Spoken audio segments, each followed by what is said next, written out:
नमस्कार, news for nation देख रहे हैं और मैं हूं आपके साथ रंजन सिंह। बिहार से लगातार पलायन हो रहा है। श्रमिकों को ई पोर्टल समझ में नहीं आ रहा है। बड़ी बात यह है कि जिस प्रकार से बेरोजगारी का दर लगातार बढ़ रहा है, साथ ही साथ बिहार में जो बेरोजगारी है, सबसे ज़्यादा लोग यहाँ से पलायन करते हैं और अन्य प्रदेशों में कमाने के लिए जाते हैं। हालांकि राज्य सरकार के द्वारा पोर्टल बनाया गया है, लेकिन बहुत लोगों को इस बात की जानकारी भी नहीं है। इस तमाम सवालों को उठाया है राज्यसभा सांसद ने।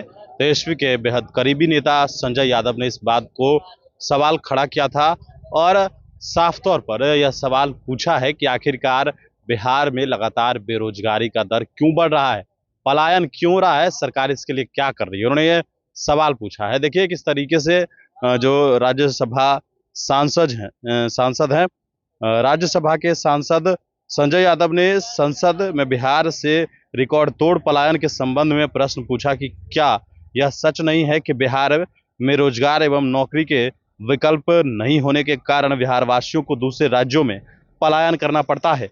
उन्होंने नौकरी रोजगार के लिए दूसरे प्रदेशों में बिहार से पलायन करने वाले लोगों की कुल संख्या भी पूछी है। साथ ही साथ संजय यादव ने जो बड़ी संख्या में की जो आबादी है बिहार की पलायन करने वाले श्रमिकों के जीवन स्तर पर भी सरकार से सवाल किया, जिसमें उन्होंने पूछा कि क्या यह सच नहीं है कि श्रम कानून के धरातल पर नहीं उतर पाने के कारण बिहार के श्रमिकों को अमानवीय स्थिति में अपने मानसिक व शारीरिक स्वास्थ्य की अनदेखी कर दूसरे राज्यों में रहना पड़ता है। साथ ही उन्होंने ऐसे प्रवासी श्रमिकों के कल्याण, सुरक्षा और अच्छे भविष्य के लिए सरकार की योजनाओं का विवरण मांगा है। इस पर केंद्रीय श्रम एवं रोजगार मंत्री ने पलायन के आश्चर्यजनक आंकड़े देते हुए कि बिहार से 2.9 करोड़ से अधिक बिहारवासी हर वर्ष दूसरे राज्य में पलायन करते हैं और यह संख्या पलायन करने वालों केवल नहीं उन्हीं लोगों की है जिन्होंने ई श्रम पोर्टल पर पंजीकरण करवाया है। जानकारों के अनुमान अनुसार पलायन करने वाले श्रमिकों की वास्तविक संख्या 2.9 करोड़ से 1.5 गुना अधिक हो सकती है, क्योंकि बहुत सारे श्रमिक विभिन्न कारणों से ई श्रम पोर्टल पर पंजीकरण नहीं करवा पाते हैं। इसके अलावा मंत्री ने कहा कि प्रवासी कामगारों के हित के रक्षा के लिए अंतर्राज्यीय प्रवासी कामगार नियोजन एवं सेवा शर्तों का नियमन 1979 लागू किया गया है। इससे अधिनियम को अब व्यावसायिक सुरक्षा, स्वास्थ्य और कार्य दशाएं सहित 2020 में शामिल कर लिया गया है। यह सहित सभी श्रेणी के कामगारों को हर प्रकार से दुर्व्यवहार और शोषण से संरक्षण और सामाजिक सुरक्षा प्रदान करती है। यह संहिता अभी तक लागू नहीं हुई है। केंद्र तथा राज्य सरकार का पलायन रोकने तथा पलायन करने वाले श्रमिकों के जीवन स्तर के बारे में गंभीर नहीं होना चिंताजनक है।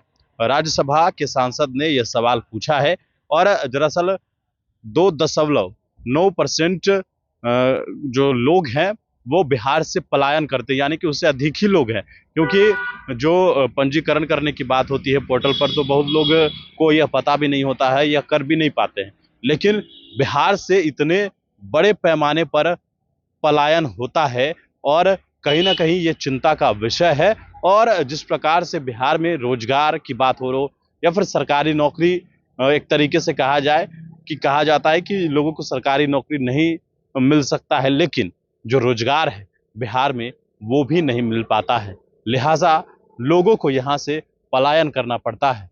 हालांकि डबल इंजन की सरकार है, नीतीश कुमार के दम से केंद्र में भी सरकार चल रही है, लिहाजा फिलहाल बिहार में कई प्लांट लगने वाले हैं। यह चर्चा ऐसी हो रही थी, लेकिन अभी तक ऐसा कुछ दिख नहीं रहा है। लेकिन आने वाले वक्त में क्या बिहार वासियों के लिए कोई बड़ा कुछ लेकर आएगी सरकार, ये देखना होगा। लेकिन संजय यादव ने सीधे सवाल खड़ा किया है कि आखिरकार जब सरकार इस पर ध्यान नहीं दे रही है तो कहीं ना कहीं यह चिंता का विषय है।